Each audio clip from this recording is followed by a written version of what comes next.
All right. So it is a special day. It's Friday, which is depending on where you're at, either the day of or the day after the release of Thor Love and Thunder.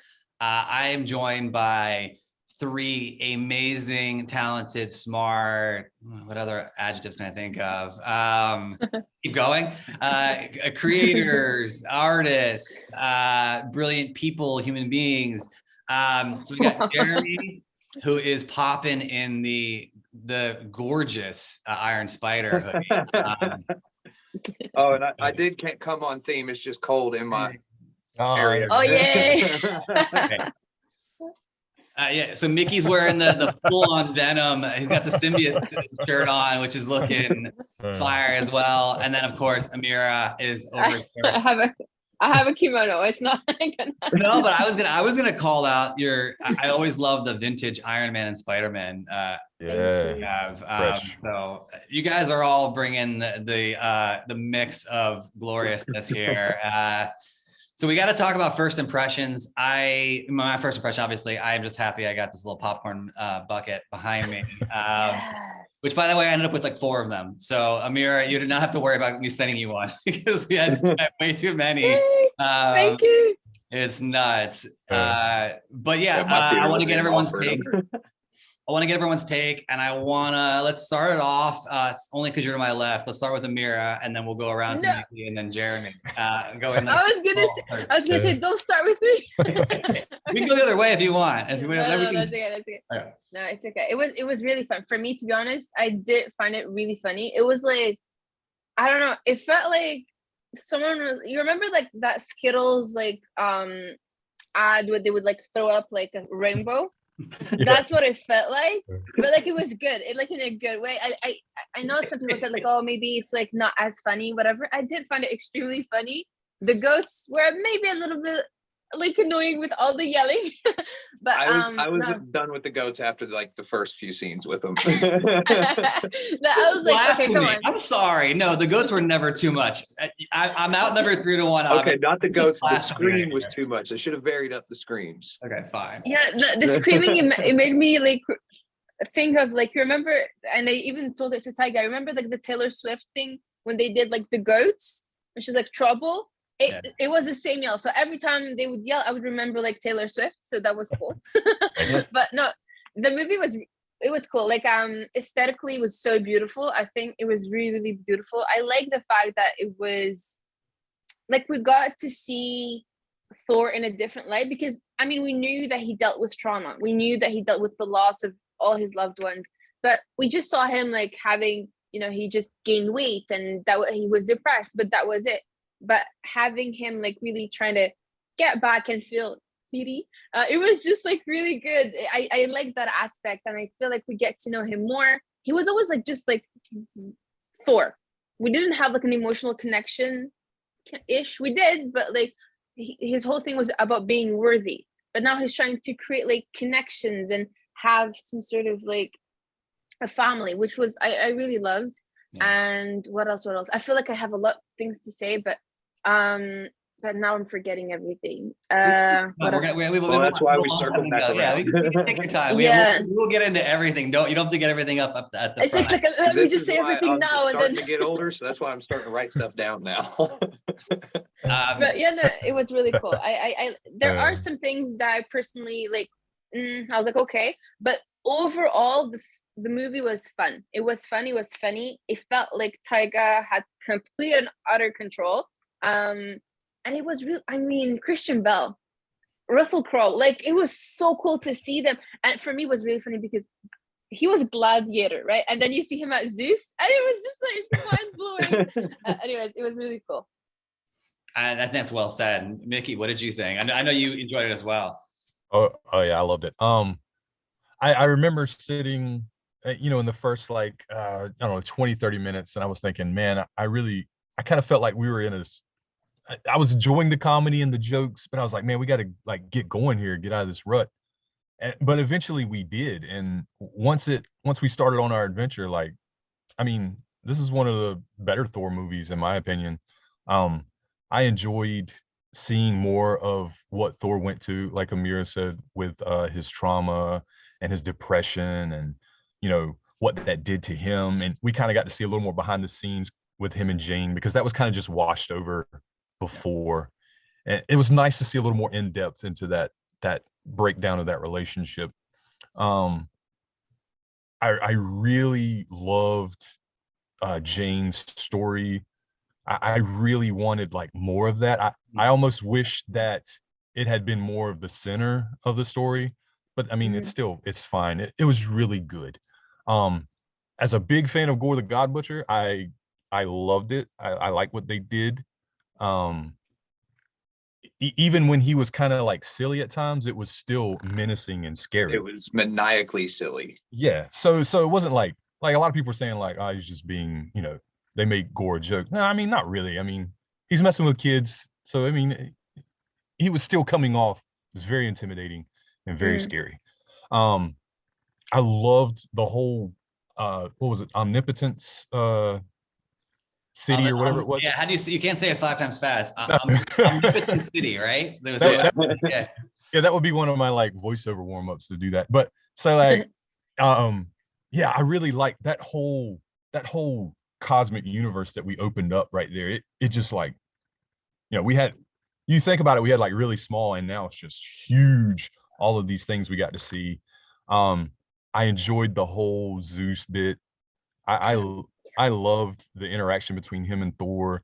And then just, I said it before in my review, once we got past, if people don't want to get past the comedy, and it's fine, there's nothing wrong with it, but if they would just get past that, there's so much like heart there, and it's so like, it's so touching and deep. I mean, there's a lot going on if you peel back the layers as you go. You just have to want to understand it, I guess. But overall, it's probably my favorite Thor movie. Really good. I would agree.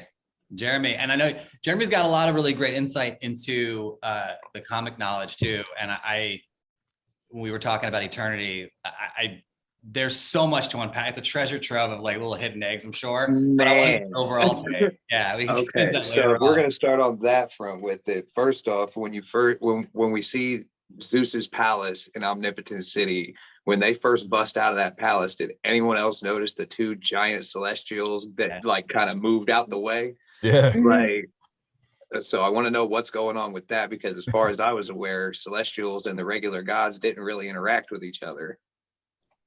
Okay. And then also, if they're going to bring Eternity into everything, Eternity has 3 siblings.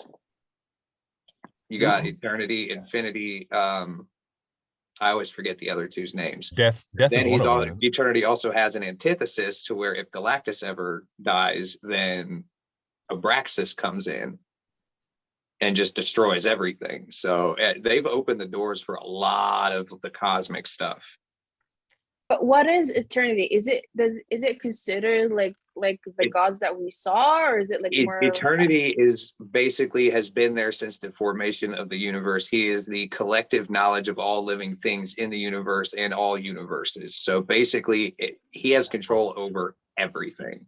Now you've got like the living tribunal who like keeps order of everyone, but as far as that, like Eternity knows everything. That was the most fun I've had in a theater in a while, and there wasn't even that many people in there when I went in. Like apparently a lot of people bought tickets and just didn't show up because they saw the Rotten Tomatoes score. Oh, that's crazy. Oh, so there was like 10 people in the theater with me, but that was also kind of nice because I didn't have 100 people in there screaming and hooting and hollering every time something happened. So I actually got to enjoy it all, and like I said, I thought it was a lot of fun. Jane and Thor's chemistry was a lot better in this one, I felt like, than the first 2. I felt like Natalie Portman and Chris Hemsworth, it felt kind of flat in the first 2 Thor movies. It didn't really make me feel anything between them. But this one, it was, she felt like she was having a lot more fun with it. But I loved the backstory that they went into, because again, we didn't get that. I also loved, and it's so hard to dance that fine line when there's an orchestra of storylines going on.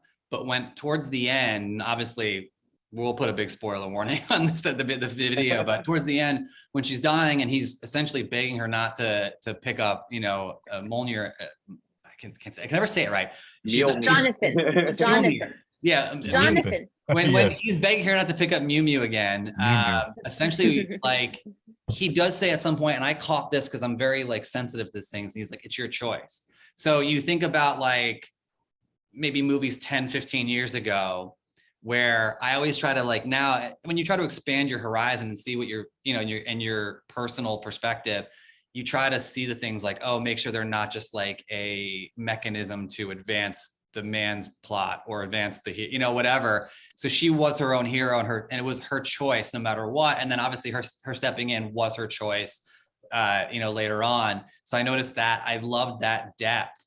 But what I want to ask you guys about also that I loved was the parallelism between Gore and Jane. So obviously both having trauma, both eventually going on the same fate, same path, but both taking different parts of it. And I love the love aspect from Jane's perspective and her keep fighting and her backstory. And then obviously Gore took a different path, but then, I like the way it ended with him.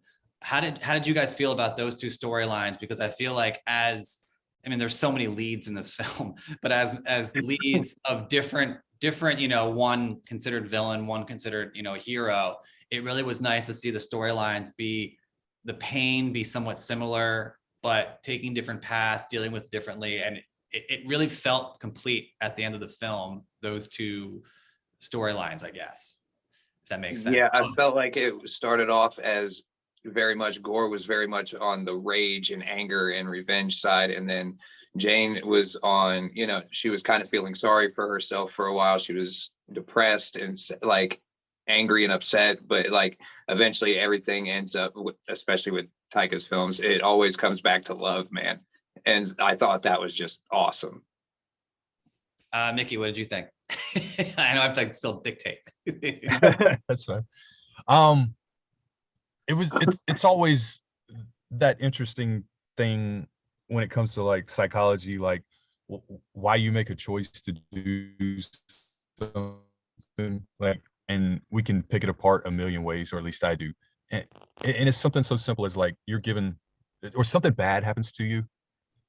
Which way are you gonna go? Or are you gonna like, dust yourself off, stand up and be like, you know what, on to the next. I'm not going to worry about that anymore. I'm going to move forward. Or are you going to like dwell on it and let it seep into your consciousness and your just let it turn into something terrible, like, Gore does, where it becomes about revenge and just going on a tear, accepting the rage and giving into it. Kind of the same thing with like, Star Wars, light and dark. When you were talking, I was thinking about Darth Vader. When you talked about you can go one of two ways, I always think in my head that storyline. Yeah, exactly. Because I not to get too deep on it or whatever, but we all have those little choices, and we probably make a bunch of them during the day that we don't realize, where we can either go down, a good path or a bad path. You could be good or you could be evil, and they all add up at some point to kind of collectively make up your consciousness. And obviously, Gore decided to go right and Jane decided to go left. I'm going to take this bad thing that happened to me and I'm going to try and do something good with it. I'm going to take this bad thing that happened to me and I'm going to bring death and destruction. He probably thinks he's doing something good with it, right? Like helping people out, freeing them from the evil gods, but he's still, killing. Right. Yeah, no, to be honest with you, I did think they drew a beautiful parallel between the two, because Jane at the beginning, the first time we met her, she was a woman of science. She would have never gone to touch like Mjolnir or like to Thor's magic or anything like that. She was not interested. On the other hand, you have Gore, who had complete and utter faith in this being, right? That turns out just like being someone that you can kill, an alien that is on like a little island, whatever. So I did find it really interesting because they went two separate ways, but at the same time they were kind of walking, like mirroring each other. She was trying to do something good for the last minutes or days, whatever, of her life. He was trying to do something good based on his belief as well. He's like, I suffered, I have no reward. You know, when he was like, oh, is this like the eternal paradise or whatever? And he's like, there's no paradise for you. So like, he was trying to deliver people from oppression, and she was trying to do the same thing. But the way that it was done, the intention behind it, the action behind it were so different. I thought it created something really beautiful. And at the end, they both die. And they kind of both, I mean, Gore got help from eternity. He got his daughter back. He got the reason of his pain to be kind of erased, and he was able to leave. And she got Valhalla. Like, I mean, first of all, that's like really wild. I didn't think they would go with that, but like, she got Valhalla. So like, it's beautiful. They both died. They both kind of got their peace. Him with his love, her with, you know, just being part of Thor's universe, even though technically she never was part of it at the beginning. So yeah, I thought it was really beautiful. So I want to get also like, I mean, you could take it where it's like, all right, I mean, because there's so much going on, right? We could talk about Valkyrie, we could talk about, I mean, there's so many different, again, it really is a kaleidoscope of moving parts and storylines and characters, you know, again, I mean, we got the overall kind of take. Was there something that surprised you that you guys loved? Actually, the title, like for me, like the whole thing was pretty, I mean, it's a movie, right? So it's like, you know, hero is lost, hero is gonna get some difficulty, gonna lose all hope, go back, fight, win. Like that's generally the recipe, right? But the fact is that we had Korg telling us the story. And at the end, when they showed the title and they made us understand what Love and Thunder meant, for me, at that moment, I genuinely was like, whoa, it blew my mind. So that was the moment that I really did not expect. And like, I really, really loved it. I thought love meant the relationship between Thor and Jane, and Thunder was just because they had the same power type of thing. I did not, even when Korg was calling his daughter Love, she's my love, I did not make the connection until Korg told us, and I was like, oh, I see what you did. And that was really beautiful. I love when that happened. It's awesome. Jeremy, I want to jump to you next. Interesting to me, mostly, surprisingly enough, Korg's explanation of where Korg babies come from is so left field of what I've read in the comics, and I'm all for it. Because the original origin of Korg and his species was they were an invading force here to conquer Earth, and like got sent back by Thor and a bunch of other the Avengers and stuff. So the fact that he went into detail about how Korg babies are made, I was just like, I love this. Like, this is so great. And just to clarify, so much more fun than the original origin. Like, and just to clarify, the Dwayne joke is a Dwayne the Rock joke, right? Like, oh yeah. I'm doing a gut check here on my own, just making sure. Mickey, I need to go back and watch it again to see if he did an eyebrow raise. Mickey, what caught you off guard? What was like one aspect that was really stood out? It was definitely Axel, Heimdall's son, and the other like Asgardian children. I did, you know, going into this, I had no idea how large of a role they would actually play, especially Axel. And it was wonderful. I loved it because Heimdall's like one of my favorite MCU characters, favorite Thor characters. So to have his son there, try and you know, take up his father's mantle, sort of. And what thought was interesting was that those kids come from a warrior race, right? I mean, back home on Asgard, I mean, they lived for war, basically. They were raised to be warriors. But here on Earth, you could tell everything was being cushy. Like they had all the tourists, it had become a tourist attraction. Those kids were never really probably going to know battle, but now they do. It's weird, but you know, Gore may end up being a good thing as far as producing the next generation of warriors for Asgard, because as you saw, they were training them, and just in case anything like this happens again. So I thought that was really cool. I love the kids fighting. being deputized That as was so much Thor. fun. That Yeah. was so cool. Yeah.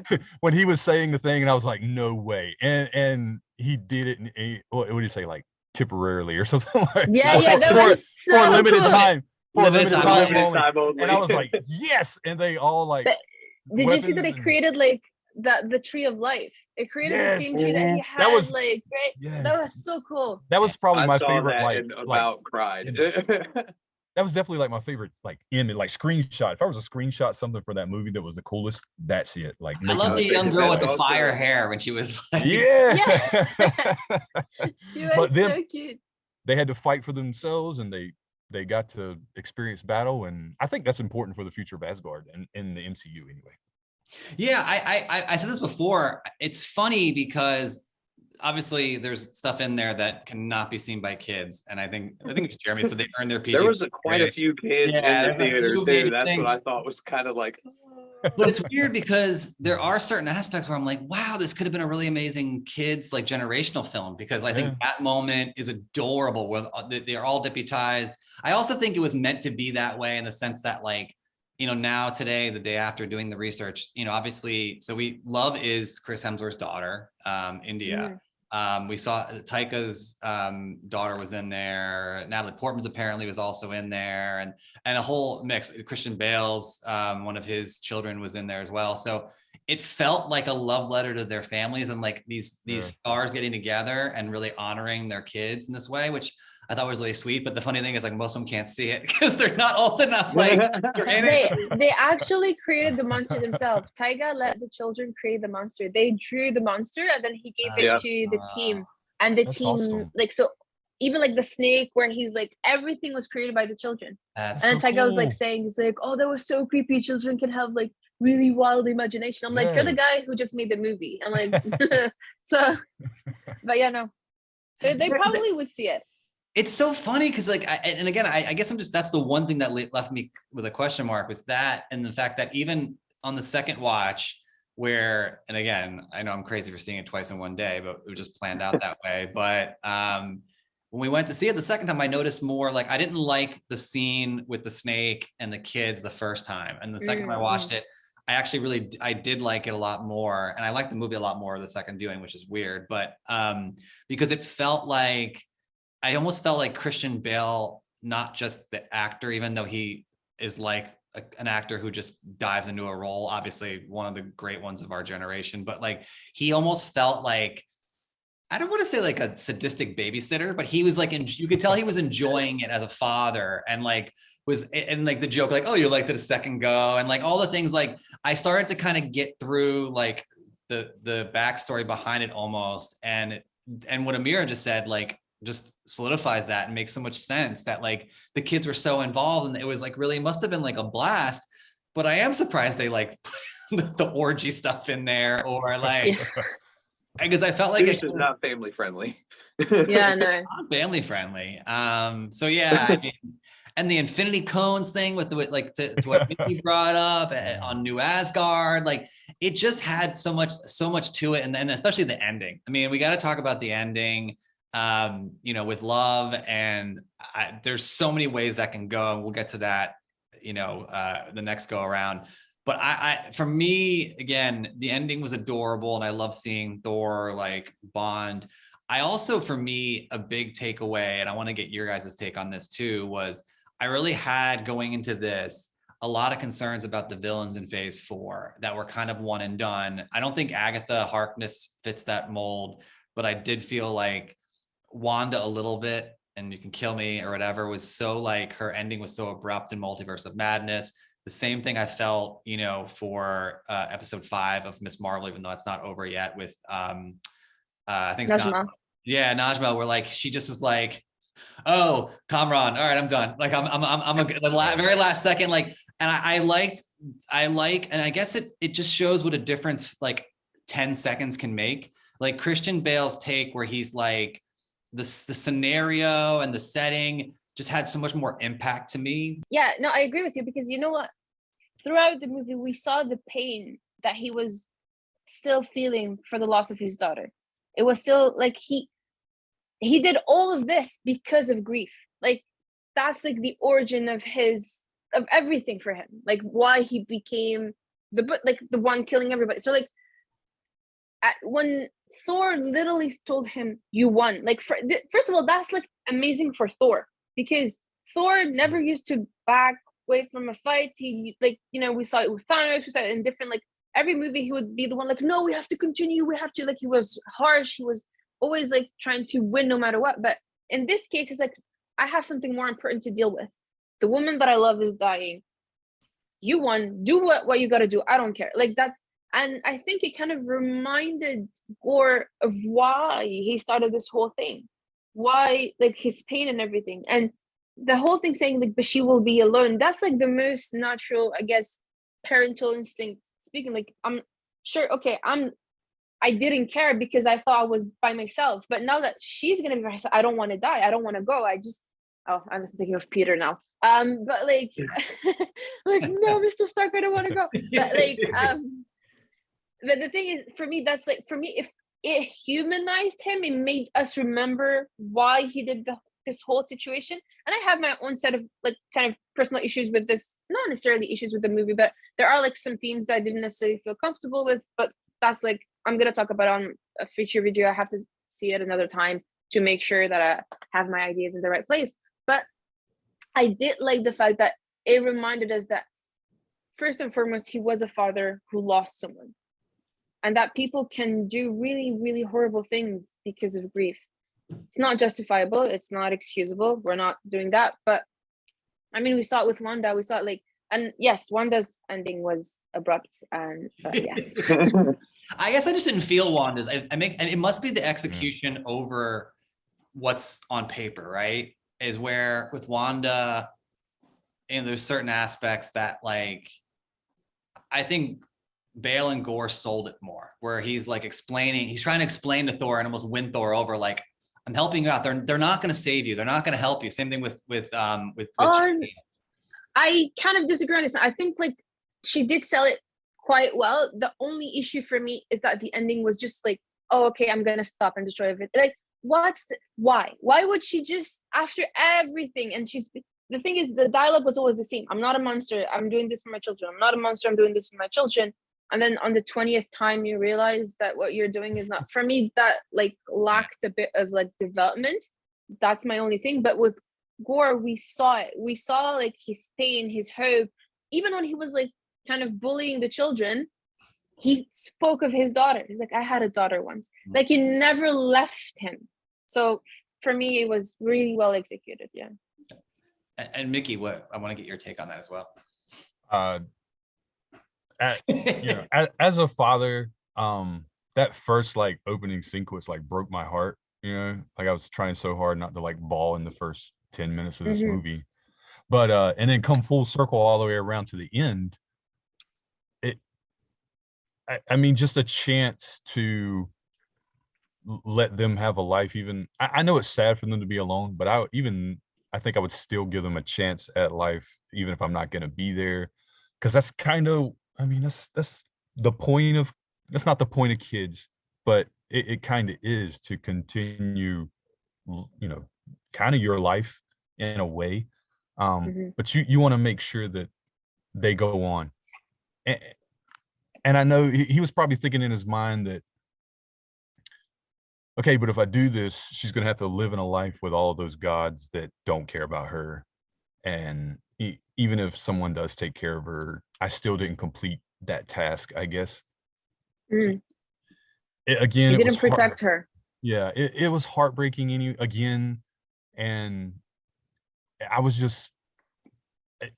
really glad that they brought her back, so that Thor and for Thor to kind of like adopt her or whatever, or take care of her, so be her guardian, because he lost Jane, she lost her dad.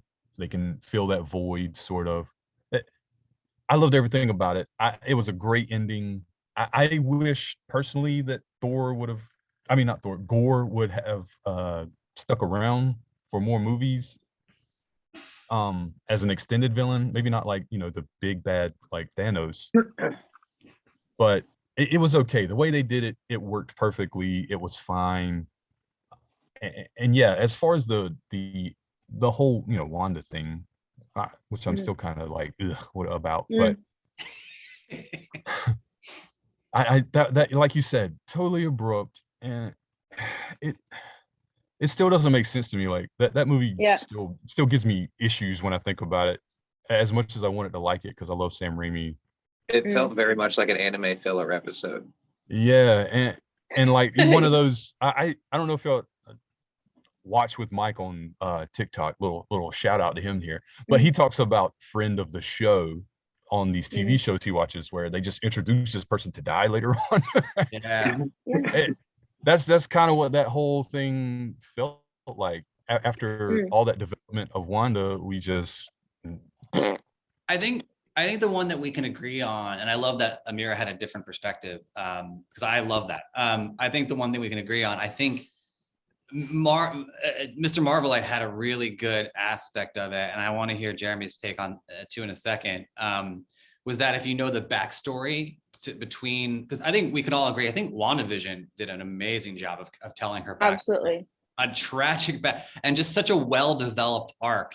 I think what we didn't see was the corruption that she dealt with from the Darkhold, but also like we didn't see the influence, much like Gore, which we saw, and it's not visually, right? Because Wanda had the black tips on her fingers and Gore's got the black teeth. I love the dentist joke that Thor made. I don't think we saw her fighting it, and I probably happened off screen, and I think Marvelite made a good point that she had it for like a year, I think it was like almost a full year that she had it, and that she was also just being further and further corrupted. And I think that's why it was so abrupt for some people, where, you know, she was an Avenger. And so it's such a weird thing. It's a bigger turn to take than this guy, Gore, who's an amazing villain, an amazing character. And so I think that's the still thing that got me, where I didn't see enough influence on her, because I'm sure we can talk about that forever. But Jeremy, I want to get your take about the ending as well. No, I agree with everybody in here. I mean, the ending was really, really beautiful, man. How they with Gore, I feel like they did a much better job of just tying up his story with a nice, neat little bow. It was, you got closure with Gore, whereas you didn't really get any kind of explanation or closure with Wanda. You didn't get really any closure with the Shang-Chi's father. I always forget the name of that character. I apologize. Winshu, yes. But we didn't really get any closure with him either. He just kind of sacrificed himself and that's gone. Like, he didn't get, like, I think that's one major issue a lot of people are having with the phase 4, but they haven't really noticed that's the issue, is that all the villains, like you said, are kind of one and dones lately. But with Gore, I felt like they did a much better job because they gave him a reason to do what he was doing, a beginning, middle, and end. They didn't do that with most of the other phase 4 characters. Shang-Chi's father was just evil 10 Rings leader. You know, like, I mean, they didn't really explain any of his major motivations or anything. And with Wanda, like you said, they didn't show the whole of her fighting against the corruption or anything like that, where there had to have been some kind of push and pull there, at least inside of her head. Yeah. And I feel like they could have really delved into that, but they didn't. Oh, sorry. Personally, I think except Thor, like, we have a lot of questions at the end of every movie of phase 4, but no answer. And that, personally, for me, I know that it won't be answered. Like, why the temple was there for in image for Wanda, who created it, what happened? Like, there's a lot of questions. Even, I mean, we saw No Way Home, we still have a lot of questions about what happened to Peter. But then we see Doctor Strange and they kind of mention, oh yeah, I helped Spider-Man, and then they move on. And I'm like, I need someone to sit down and to tell me what was the idea, and like, what's the scenario here? What's the, like, I mean, I guess I want to know the link, because there's a lot of questions and I keep piling them up in my head and I'm not getting answers. Yeah. So I guess that's what like frustrates me more, and that like I don't see, I mean, phase 1, we didn't necessarily see the point, unless you were like a comic like reader and stuff like that. We didn't see like the link between every movie. It was just the introduction of so many heroes, and I guess they're doing the same thing. But yeah, for me, it's just more like I want to know how this multiverse / time travel, whatever. I want to understand how it works, and I want to have one answer, like, right, which I'm not necessarily getting. Well, I will say one thing, like, and I know a lot of people have said that it's world building. The response to like being the one another, oh, it's world building, it's like phase one. I will say though, with phase one, if you watch phase one now, and phase one is so good, phase one is 15 years ago. So there's that. But the other thing I will also say is, and again, look, we know, like Amira said, we're not going to get a neat little bow. Like, it's not going to happen. Like, and that's not art. That's not cinema. But I will say phase one, the post-credit scenes and where they were leading to all kind of had a really, really polished thread. So you have the ending of, you know, whether it's the Hulk and, you know, Tony comes in, and you knew where it was going. I think phase four, what's troubling and what's harder, maybe it's not, I mean, maybe it's designed that way. Maybe that's, again, it's the Big Bang Theory. We're going into cosmic, right? So everything is out there, so many questions. But I do think it's a little unsettling for some fans because there's so many avenues. Like, you know, we got obviously Hercules in the post-credit scene for Love and Thunder. Yes. We are not going to see that. I would put $1,000 on it right now until Thor 5 or something extended that has to do with Thor. We're not going to see that at any other project before that. Whereas, like, I think phase one, everything kind of led into itself. Like, there was a Captain America punching the sandbag, and that goes into Avengers, and like everything kind of tied in nicely. And there wasn't there was probably a few, but not a lot of veering out. What they're missing is like a keystone, right? You know how the archways work. You need the keystone. So the keystone in phase one for me would be the Infinity Stones. Like, there was those all connected all those movies because they were planted everywhere in that MCU universe, and we knew kind of pretty quickly that, oh, okay, they're gonna have to collect all those at some point, and we're gonna get to a point where there's a big thing going on for those stones. We don't really have anything like that right now. We don't have I know they haven't introduced the big bag, although I think they're talking about like King is kind of like been for sure talked about. But other than Loki, I mean, nothing other than maybe some imagery here and there. I'd have to remember. So I can't remember anything off the top of my head. Maybe like a background image, but no physical embodiment of here's this dude that's gonna that you have to come together to fight. So I don't know. I mean, we saw technically Thanos at the end of Avenger, the first one, right? And that was like when people knew. I had to Google it because I was like, who is this guy? But like, I think, I mean, we saw the Living Tribunal twice now, and so I'm like, okay, why would they keep showing that? I see kind of a link, but it's not concrete yet. So like, I see the thing with like Celestials, like supernatural, extraterrestrial being, whatever, having their own like deity system, and then they have the multiverse. I see that. I see in every other movie these two themes come back. Shang-Chi, they come from another dimension or universe. Miss Marvel as well. Like, this thing is always coming back, but I don't see what connects the two. I don't see what links the two. So that's like, I guess we'll get it when they not. Phase 4, we're not going to get it. I think it's probably going to be phase 5. It's going to be somewhere in phase 5 because what I feel like they're building to is Galactus. Yes. What it feels like it's building to is Galactus, because the only thing I can think of that would link everything that's going on right now is Galactus. How? He's the only one who has something in common with the Celestials, the Eternals, the Eternity, and all the gods. Like, he's the only thing linking all of it. Then we just finally got Reed Richards in Multiverse of Madness. And as we all know, Silver Surfer comes from Fantastic Four books originally. So, but that might see that for me, that's where, again, they're all the questions, right? And I think Amira, we're just gonna make your head spin more, but like, there you go. But like, in comics that I don't think anything I just said makes any sense to you, probably. But no, I do know like the basics. I'm curious enough just to like know the main thing, but not to dive too deep.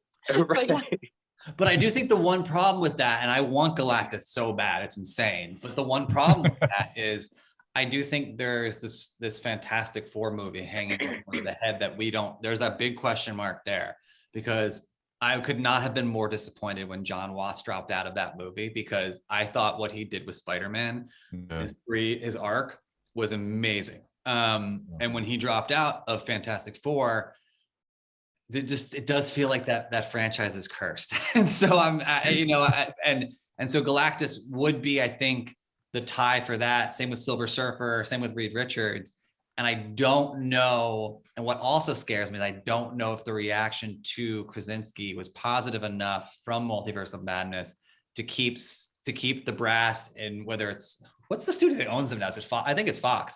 So to keep Disney, which owns Fox now, pushing forward to be like, let's change gears. Let's have Krasinski direct and, you know, and helm Fantastic Four. Maybe we bring in Emily Blunt, whatever they want to do. So I do have concerns because I think there are, you know, you hate to think about how the studio is going to get involved. And I don't think Kevin Feige will touch any kind of conflict with a 10-foot pole. I think he wants it. He cares about the fans too much.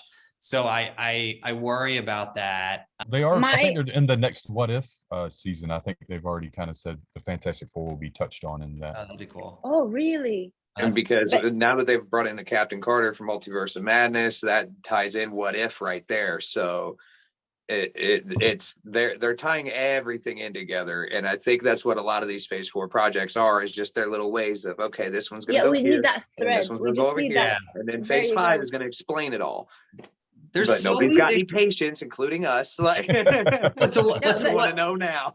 But to what Amira said, there's so many things hanging out there. Yeah. Don't forget, there's still a Sam Wilson Captain America just kind of like we haven't even There you go. anything. Like I need him. see I need something more of today. him. It's been confirmed that they're starting filming on it now.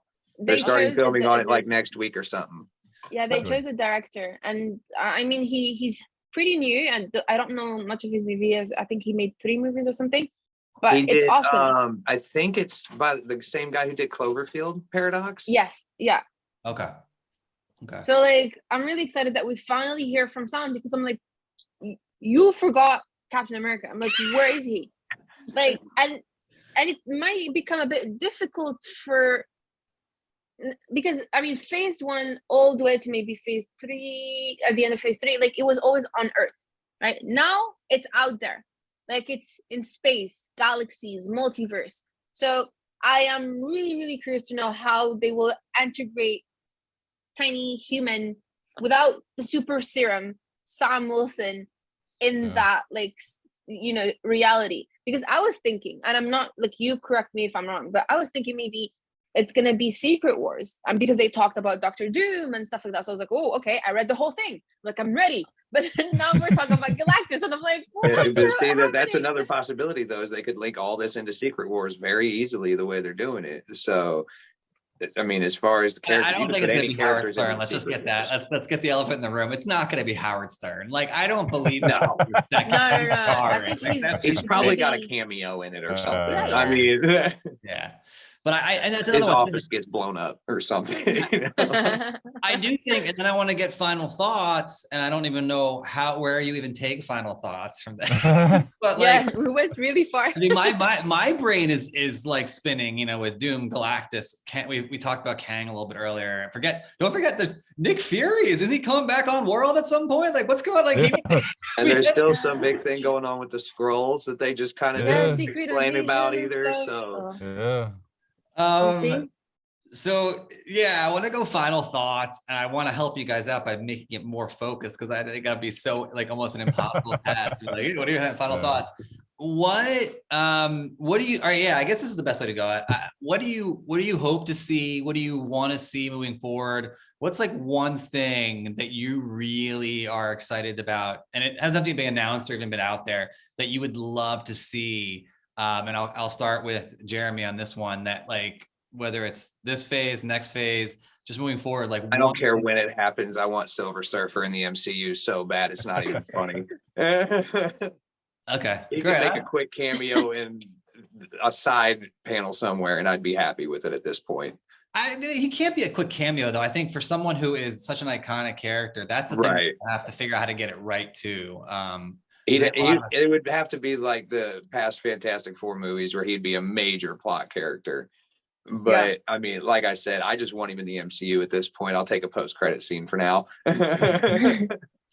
Mickey, what's something that you're really hoping for? I got 2, but I'll make it quick. No, two's fine. Go ahead. I'm a big X-Men fan. I'm obsessed with like mutants. When it comes to Marvel, that was my first foray into comic books was X-Men. Now that they have it, I want something.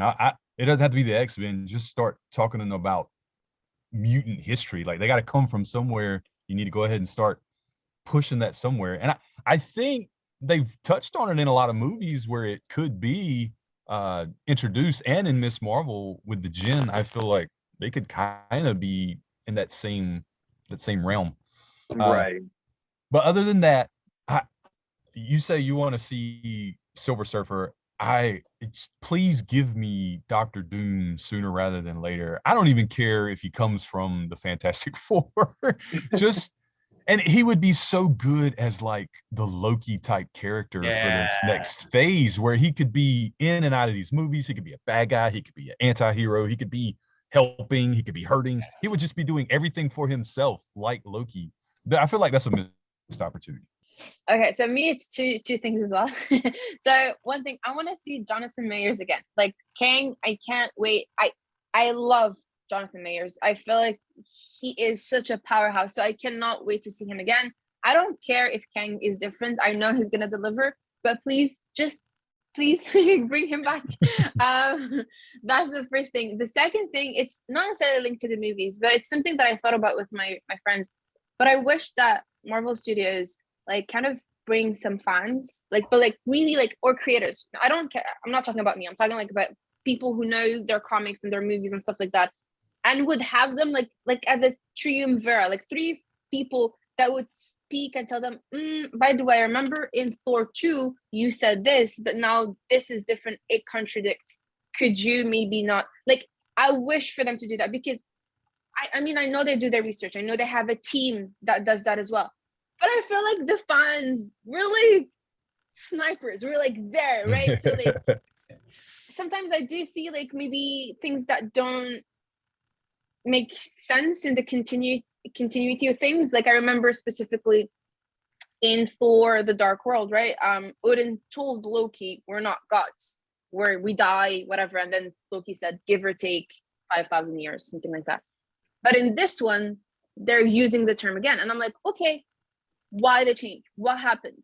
Can someone explain that to me? But we don't necessarily have that. But I feel like if you have fans that like follow these movies religiously, that know these comics, it could help to create like movies with less questions, because I want my questions to be answered. That's pretty much it. But yeah. No, I agree with you. And actually, I'll do my final thought on that too as well. And I think it fits into what I want to see. I think if you compare phase 1 to now, and again, look, we're all spoiled. We have had it's been such a great run. And it's not over by any means. Like there's no way this is it, whatever. I do think phase 1 was more like the ragtag. You got Jon Favreau, you got RDJ coming out of nowhere. You have Chris Evans, who was Johnny Storm before. Like I think the directors and Kevin Feige and the powers that be were really of one goal, one mind, and like a cohesive team that really had it all together, right? I think now, and I think for better or worse, and these are all great people too, like Sam Raimi and Taika, but I also think they all have their different styles. So like as it really is becoming more art than anything else, than like a cohesive storyline. And I think you can kind of have both, but I also think they have to figure out like what they want to do, because they bring in people like, look, Sam Raimi came in, he was a replacement, right, for Multiverse of Madness, but Sam Raimi's going to bring his style, and he did. And Sam Raimi fans loved that movie. And I thought it was fun. I didn't really love it, but I think they're all kind of pieces of art that are different, that aren't, we can agree they're not cohesive. We have so much more coming too. There's like animated series and stuff like that. And I love it and I appreciate it. I don't know what they can do because I'm not that smart.